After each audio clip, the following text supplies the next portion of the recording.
महाराष्ट्र विधानसभा में जमकर हंगामा हुआ है और इसके बाद बीजेपी के 12 विधायकों को निलंबित कर दिया गया है। ये निलंबन 1 साल के लिए किया गया है। बड़ी खबर इस वक्त सामने आ रही है। आपको बता दें, विधानसभा में ओबीसी मुद्दे पर हंगामा हुआ, जिसके बाद बीजेपी के 12 विधायकों के ऊपर एक्शन लिया गया है और 1 साल के लिए इन 12 विधायकों को सस्पेंड कर दिया गया है। असेंबली का बीजेपी ने बहिष्कार किया। ओबीसी आरक्षण के मुद्दे पर यह पूरा हंगामा हुआ। हालांकि देवेंद्र फडणवीस अभी कह रहे हैं कि मेरे विधायकों ने अपशब्दों का इस्तेमाल नहीं किया। उनका बचाव करते हुए देवेंद्र फडणवीस दिखाई दिए, लेकिन इसके साथ ही 1 साल के लिए सस्पेंशन बीजेपी के 12 विधायकों का हुआ है। कमलेश सुतार इस वक्त जुड़ गए हैं हमारे साथ।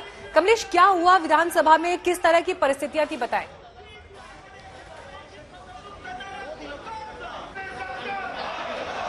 देखिए मीनाक्षी, जब ये पूरा मामला हुआ ओबीसी आरक्षण को लेकर भारतीय जनता पार्टी के विधायक आक्रामक हो गए थे। उन्होंने जो स्पीकर के सामने वेल होती है वहां पर जाकर हंगामा किया, वहां पर जाकर नारेबाजी की, मेस जो होता है उनके सामने उसको राजदंड को उठाने की कोशिश की। इसके बाद में सभी नेताओं को जो तालिका सभापति होते हैं यानी प्रिसाइडिंग जो ऑफिसर थे वहां पर, क्योंकि महाराष्ट्र में फिलहाल फुल फ्लेजेड स्पीकर नहीं है, तो उनके केबिन में जाकर बातचीत हुई। उस वक्त इन जो वहां पर स्पीकर के रोल में आज थे भास्कर जाधव, शिवसेना के नेता, उनसे बातचीत तो वहां पर हुई और बातचीत में कुछ सदस्यों ने भारतीय जनता पार्टी के वहां पर अपशब्दों का प्रयोग किया, ऐसा भास्कर जाधव का कहना था और ये प्रस्ताव सदन में रखा गया।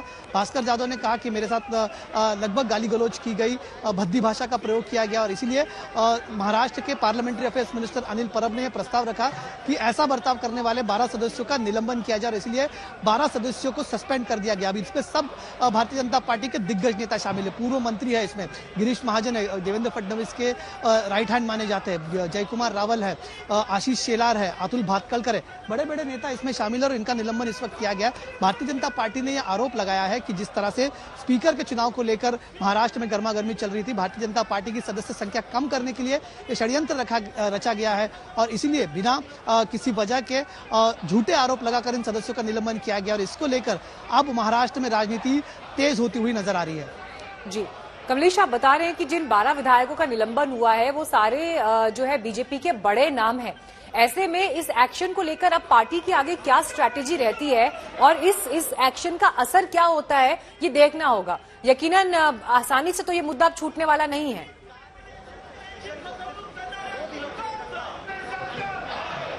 जी बिल्कुल नहीं। इससे पहले भी जब इस तरह का कभी सदस्यों का निलंबन हुआ था तो उसको लेकर हमने देखी कि बहुत ज्यादा राजनीति हुई। इसके पहले एमएनएस के कुछ सदस्यों का निलंबन हुआ था, जब सदन में हाथापाई उन्होंने की थी। उसके बाद में एमआईएम के 2 सदस्यों का पिछली बार निलंबन हुआ था और इस बार भारतीय जनता पार्टी के लगभग 12 सदस्यों का निलंबन हुआ है। काफी बड़ा आंकड़ा है। भारतीय जनता पार्टी की सदस्य संख्या इस वक्त महाराष्ट्र की असेंबली में 106 सदस्य उनके पास है और अगर ये 12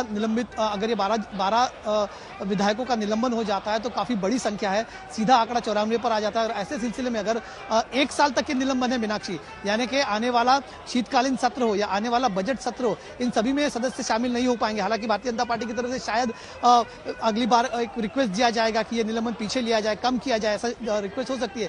लेकिन फिलहाल भारतीय जनता पार्टी इस मुद्दे को लेकर आक्रामक है।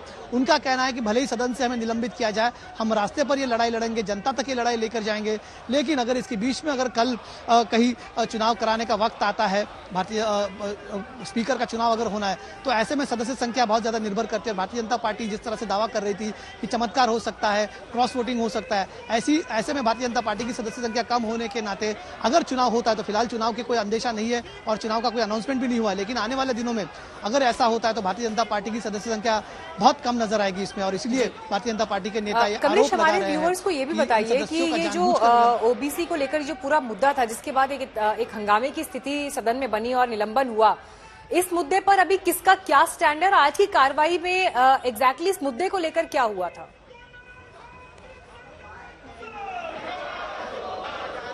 देखिए, जैसे ही सुप्रीम कोर्ट का निर्णय आया था मार्च में, ओबीसी का जो स्थानीय इकाइयों में जो आरक्षण होता है उसे रद्द कर दिया गया था। इसको लेकर हमने देखा कि दोनों भारतीय जनता पार्टी और महाविकास आघाड़ी के तीनों घटक दल इस बात को लेकर आक्रामक है।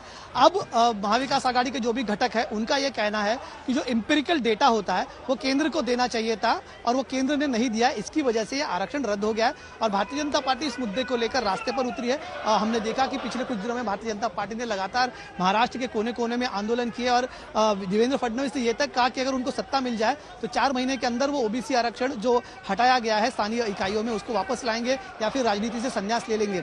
इतनी आक्रामक राजनीति हमने इस मुद्दे को लेकर देखी और आज सदन में प्रस्ताव रखा गया। छगन भुजबल की तरफ से, एक ओबीसी के बड़े नेता है, महाराष्ट्र के कद्दावर नेता है, उन्होंने ये प्रस्ताव रखा कि केंद्र ने अगर एम्पिरिकल डेटा दिया उसके बाद ही हम इस बारे में आगे कार्रवाई कर सकते हैं, जिसको लेकर भारतीय जनता पार्टी के सदस्यों में और छगन भुजबल के बीच में यहाँ पर तू मैं सदन में हुई, जिसको लेकर सदस्य वेल में आ गए, नारेबाजी वहां पर की गई और इसीलिए सदन 2 बार एडजर्न करना पड़ा। हमारे पास जिन विधायकों को निलंबित किया गया उनमें से आशीष शेलार का स्टेटमेंट आ रहा है, एक बार अपने दर्शकों को वो सुनवाते हैं।